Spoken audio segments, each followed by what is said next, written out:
बिस्मिल्लाहिर्रहमानिर्रहीम। अस्सलाम वालेकुम। आज मैं आपको चिकन टिक्का बोटी यानी बारबेक्यू बनाना सिखा रही हूँ। टिक्का बोटी मसाला 2 स्पून, ज़ीरा 2 स्पून, धनिया पाउडर 2 स्पून, गरम मसाला 1 स्पून, दरा मिर्च 1 स्पून, नमक 2 स्पून, काली मिर्च 1 स्पून और हल्दी आधा चम्मच, सुरख मिर्चें 1 स्पून 1 चम्मच और कलर हस्बे ज़रूरत और 1 नींबू का रस। चिकन मैंने लिया 5 किलो। मैंने ये जो मसाला आपको बताया 5 किलो चिकन का है। तो ये मैंने 45 ग्राम यानी 50 ग्राम की मैंने एक बोटी बना ली थी।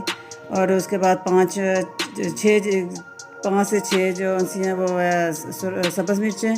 और इसमें मैंने 4 से 5 स्पून मैंने लहसुन अदरक का पेस्ट डाल दिया। अगर आपके पास नहीं है आप लहसुन डालें और अदरक साबुत यानी कि जो ताज़ा वो डालें इसमें। और उसके बाद लेमन जूस डाल के आप इसका एक अच्छा सा पेस्ट बना लें। फ़ाइन पेस्ट बनाना है आपने इसका, इन 3-4 चीज़ों का। और पेस्ट बनाकर आप इस चिकन के ऊपर अच्छी तरह से मिक्स करें हाथों से, यानी मैरिनेट करें। और उसके बाद ये मसाले सारे स्पाइस जितने भी स्पाइसेस हैं सब सारे डाल दें। चिकन मसाला, बारबेक्यू मसाला, ज़ीरा, गरम मसाला, ये इलायची पाउडर है, इलायची पाउडर आधा स्पून है, दरा मिर्च, सुरख मिर्चें और ये नमक, काली मिर्च और हल्दी। इन सब को डालकर आप अच्छी तरह से हाथों से मिक्स करें।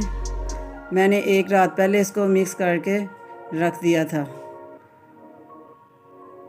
ये अगर आप 4 से 5 घंटे ज़रूर कीजिएगा। अगर आप एक रात पहले करेंगे तो जो इसका जायका ना वो सही रेस्टोरेंट स्टाइल बारबेक्यू का आएगा।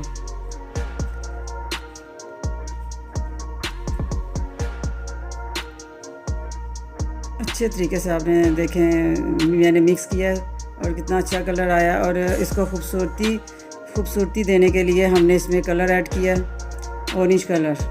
उसको डालकर आप अच्छे तरीके से आप मिक्स करें।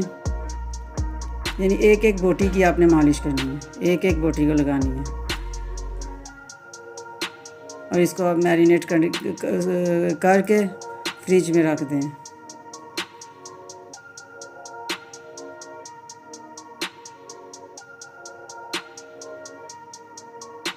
हमने रात को मैरिनेट करके रखा था। अब हमने इसको सीखों पे लगा दिया और लगा के अब हम इसको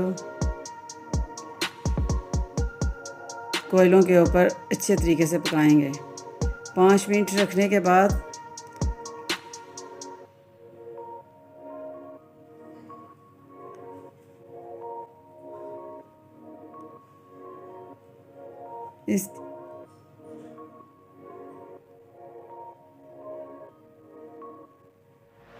इसके ऊपर 5 मिनट के बाद इसके ऊपर हम ऑयल लगाएंगे।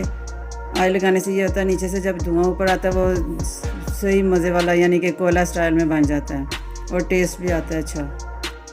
आप सेम इसी तरह जैसे मैंने आपको मैरिनेट करना बताया और ये तरीका बताया, इसी तरीके से अगर बनाएंगे तो आपको रेस्टोरेंट जाने की ज़रूरत नहीं पड़ेगी।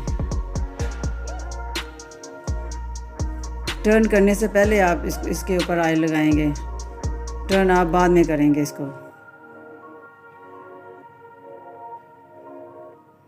टर्न करने के बाद फिर इसके ऊपर ऑयल थोड़ा सा आप लगाएंगे, ब्रश करेंगे। ये टर्न करने के बाद फिर से ब्रश किया जा रहा है। ये हमारी सीखें तैयार हो गई हैं, बारबेक्यू यानी सीख तैयार हो गई है, बहुत ही मज़ेदार। मैंने आप इसको राइस के साथ सर्व करें, साथ चटनी है दही की। आपको मेरी ये रेसिपी पसंद आए तो आप इसको लाइक करें, शेयर करें, सब्सक्राइब करना ना भूलिएगा। इंशाल्लाह मिलती हूँ नेक्स्ट वीडियो में। अल्लाह हाफिज़।